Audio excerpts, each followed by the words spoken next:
8টার সময় আমার কাছে খবর আসে যে মাগুর আলী শেখপাড়া জাহিদ আলী সে কৈলাসহর থেকে একটা হিন্দু মেয়ে মানে নিয়ে এসেছে। তো সঙ্গে সঙ্গে আমি অফিসার পাঠাই এবং তার বাড়ি থেকে মেয়েটাকে রিকভার করি। সে পুলিশ দেখে পালিয়ে যায়, পুলিশ দেখে বয়ে সে পালিয়ে যায়। তারপর আমরা মেয়েটাকে সঙ্গে সঙ্গে ইয়েতে কৈলাসহর উমেন পিএসে আমরা পাঠাই।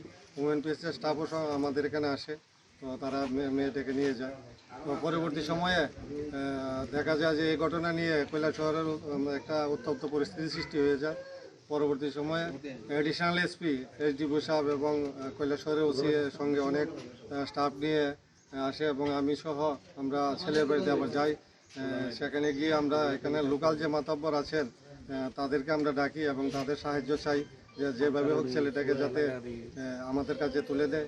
কারণ যে ঘটনা করেছে এটা কেউ মানে এটা মানিয়ে নেওয়ার মতো ঘটনা না, কেউ এটা মানিয়ে নেয়নি। তাই তারা সারা রাত্র ছেলেটাকে খোঁজ করে আজকে সকালবেলা তারা ছেলেটাকে ধরে নিয়ে আসে এবং আমাদেরকে খবর দেয়।